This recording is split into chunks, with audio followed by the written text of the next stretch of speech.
Hello, high সবাইকে। আবার চলে এলাম একটা নতুন ভিডিও নিয়ে। তো যাই হোক, এর আগে কখনো আমি গেট রেডি উইথ মি তোমাদের সাথে শেয়ার করিনি। তো আজকে ভাবলাম তোমাদের সাথে একটা get ready with me share করা যাক।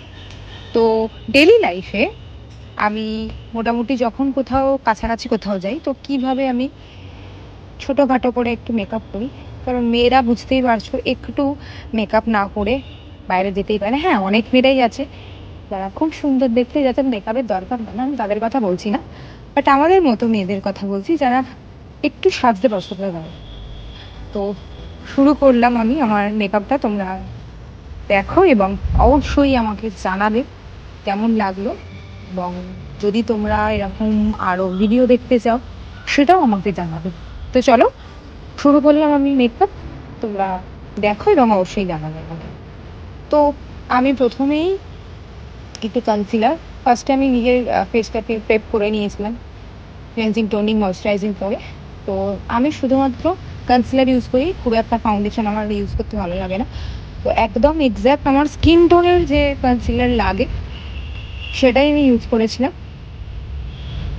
তারপর সেটাকে আমি ব্লেন্ড করে নিয়েছিলাম, আর বিউটি স্পঞ্জ দিয়ে ভালো করে সেটাকে ব্লেন্ড করে নিই, যাতে একদম ন্যাচারাল লাগে। মানে হয় না যে প্রত্যেক দিন বেরোলে বা কাছাকাছি কোথাও বেরোলে আমি খুব একটা বেশি মানে মেকআপ বলতে গেলে কনসিলারই ইউজ করি আর কম্প্যাক্ট, যাতে যে সামনে থেকে দেখবে তার না মনে হয় যে হেভি মেকআপ করেছে। নর্মালি যেটা হয় আর কি, আমরা মেয়েরা সবাই মেকআপ করতে ভালোবাসি, গ্রুম থাকা ভালো সবসময়। তো সেই কারণে আমিও সেটা সবসময় মেনটেন করার চেষ্টা করি।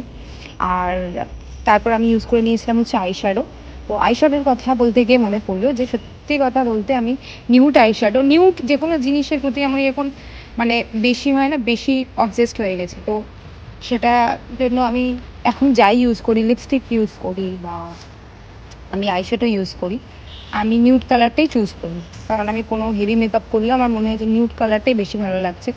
তো তারপর আমি আমার আইব্রোটা ফিল করে নিই, যতটা ফিলিংয়ের দরকার হয় সেটা ফিল করে নিই। কিছু কিছু জায়গায় যেই জায়গাগুলো গ্যাপ আছে, জায়গাগুলো একটু ফিল না করলে ভালো লাগবে না, তো সেই কারণে আমি সেই জায়গাগুলোকে ফিল করে নিই, যাতে জিনিসটা ন্যাচারালও দেখতে লাগে প্লাস ভালোও দেখতে লাগে। তো তারপর আমি চুজ করে নিচ্ছিলাম যে কোন কালারের লিপস্টিকটা পরবো।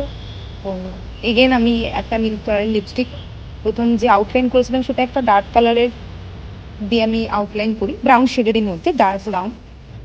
তো আজকে আমার মনে হলো যে না, সবসময় তো আমি মোটামুটি ম্যাট লিপস্টিকই বেশি পরি।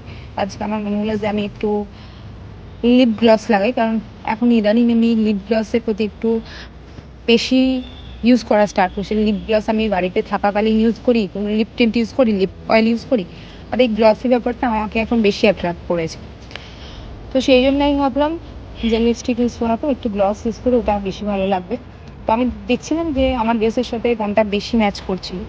তো আমি একটা নিউড শেড, দুটো লিপস্টিক দিয়ে মিক্স করে একটা নিউড শেড বানাই, এবং বানানোর পর দেখি যে শেডটা ভালো লাগছে, তো সেই কারণে আমি তারপরে লিপ গ্লসও তার ওপর ইউজ করি। তো মাস্কারার কথা আমি ভুলেই গেছিলাম। তো আমি কুলারটা অফ করে আগে মাস্কারাটা করে নিই।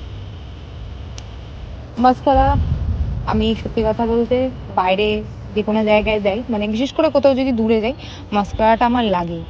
মাস্কারা লিপস্টিক আমাকে মানে সব থেকে বেশি, যদি মেকআপের মধ্যে কোনো পছন্দের জিনিস এই দুটো জিনিস। মাস্কারা ছাড়া যদিও বা আমি কাছাকাছি কোথাও বেরিয়ে যাই, লিপস্টিকটা আমি ইউজ করি, তো ভালো লাগে আমার। আর আমার চুলগুলোর অবস্থা দেখতে পাচ্ছ, যেহেতু রাত্রিবেলা আমি বেরুনি করে শুই, তো সেই কারণে আমার চুলগুলোর নিচে এইরকম কার্লি লাগছে। বাট কিছুক্ষণ পরে যখন আবার ঠিক হয়ে যায়, মানে শ্যাম্পু করার পর আবার ঠিক হয়ে যায়, বা কিছুক্ষণ চুল খুলে রাখার পরও আবার, যেটা আমার স্বাভাবিক হেয়ার, আমার এমনি ওয়েভি হেয়ার, খুব একটা কার্লি না, খুব একটা স্ট্রেটও না। তো যেহেতু ওয়েভি হেয়ার, তো তারপর আমি একটা ফিক্সার ইউজ করে নিই, যেহেতু আমি একটু দুপুরের দিকে বেরোচ্ছিলাম। আমার সোয়েটের খুব একটা বেশি প্রবলেম নেই, বাট তাও আমার মনে হলো যে যদি মেকআপটা কোনোভাবে ঘেটে যায়, তো সেই কারণে আমি একটা ফিক্সার ইউজ করলাম। আর এই দেখো আমার ফাইনাল লুক। মোটামুটি আমি রেডি হয়ে গেছিলাম।